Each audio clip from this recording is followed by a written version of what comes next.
దక్షిణ కోటను బద్దలు కొట్టేది ఎలా? వెస్ట్ బెంగాల్కి సంబంధించిన ఈ వార్త మనకి ఇక్కడ హల్చల్ అవుతుంది. దక్షిణ కోటను మమతా ప్రభావంపై భాజపా వ్యూహాలు.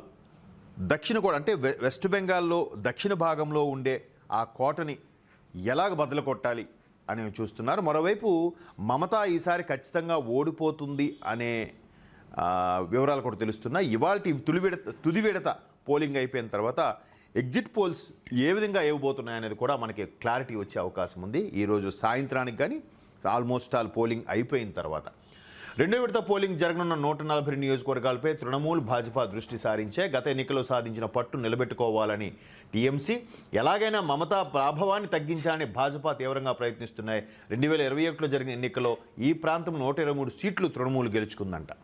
దక్షిణ బెంగాల్ అంటే ఒరిస్సా బార్డర్ నుంచి మధ్య భాగం వరకు, వెస్ట్ బెంగాల్లోని మధ్య భాగం వరకు ఉండే ప్రాంతం అంతా కూడా తృణమూలే గెలుచుకుందట. అయితే ఈసారి తృణమూల్ కంచుకోట్లకి పరిస్థితి ఎలా ఉందంటే, మమతా బెనర్జీ నేతృత్వంలో తృణమూల్ దక్షిణ బెంగాల్, కోల్కతా కంచుకోట్లే. గత ఎన్నికల్లో 77 సీట్లు గెలుచుకున్న భాజపా ప్రధాన ప్రతిపక్ష పార్టీ హోదాను సాధించినప్పటికీ ఉత్తర బెంగాల్లో ఆ పార్టీ సాధించిన విజయాలే కారణం. ఈసారి దక్షిణ బెంగాల్లో ఈ స్థాయి విజయాలను సాధించాలని భాజపా ప్రయత్నిస్తోంది.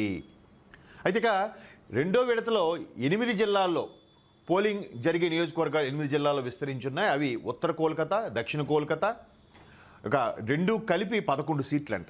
ఓన్లీ ఉత్తర కోల్కతా, దక్షిణ కోల్కతా అంటే ఏ స్థాయిలో జనాభా ఉంది, ఎంత పెద్ద మహానగరం ఒకసారి ఊహించుకోండి. హౌడా మనం హౌరా టు చెన్నై, హౌరా టు మద్రాస్ అంటుంటాం కదా, అదే హౌడాలో 16 సీట్లు ఉన్నాయి. నాదియాలో 17 సీట్లు ఉన్నాయి.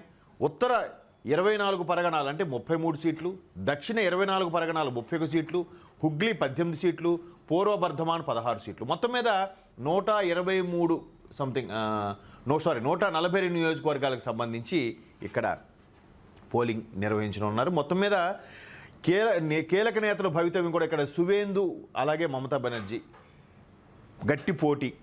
ఏదైతే మమతా బెనర్జీ అరాచకాలు, ఏదైతే వెస్ట్ బెంగాల్లో చొరబాట్లందరికి కూడా ఓటర్ ఐడీలు ఇచ్చేసి వాళ్ళని ఓటర్లుగా మార్చేసి తన గెలుపుకి దేశ భవిష్యత్తును కూడా పణంగా పెట్టిన గొప్ప నేత అంటే నిజంగా తృణమూల్ అధినేత్రనే చెప్పాలి. దేశ భవిష్యత్తు ఏమైపోయినా పర్వాలేదు, సంకనాకిపోయినా పర్వాలేదు, కానీ తను ముఖ్యమంత్రిగా ఉండాలి.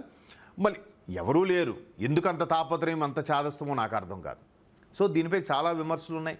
గట్టిగా దగ్గర ఒక 70-80 కేంద్ర ప్రభుత్వ ప్లాటూన్లను, బలగాలను దించడం జరిగింది. ఎక్కడా చెదురుమదురు ఘటనలు జరగలేదు. మొన్న బీజేపీ నాయకుడి మీద చేయి చేసుకోవడం కూడా జరిగింది. అది ఒక విధంగా మమతాని రాజకీయాలకి దిగజార్చేతనంగా కూడా అభివర్ణించారు. అంతకుముందు సుమారుగా 7 జడ్జిల్ని 9 గంటల పాటు హౌస్ అరెస్ట్గా వద్దరు కిడ్నాప్ చేయడం కూడా జరిగింది. అది కూడా మమతా ప్రభుత్వ అధికార దుర్వినియోగానికి పరాకాష్ట. రెండో విడతలో మమతా బెనర్జీ ప్రతిపక్ష నేత సువేందు అధికారి తదితర కీలక నేతల భవితవ్యం తేలనుంది. భవానీపూర్లో అగ్రనేతలు ఇద్దరూ పోటీ పడుతున్నారు. వీళ్ళిద్దరూ అగ్రనేతలు పోటీ పడుతున్నారు.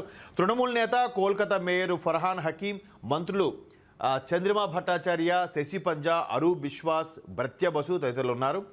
ఇలాగ మొత్తం మీద ఈ తుది విడత పోలింగ్ సంబంధించి కీలకంగా మారనుంది. ఈరోజు ఏప్రిల్ 26, ఇంకొక కేవలం 1 వీక్ ఆల్మోస్ట్ ఆల్ అంటే మే 4న పోలింగ్ కౌంటింగ్ నిర్వహిస్తున్నారు. ఆ రోజు మధ్యాహ్నానికి, ఎందుకు ఈవీఎంలు కాబట్టి మధ్యాహ్నానికి వరకే మనకు ఒక క్లారిటీ వచ్చేస్తుంది.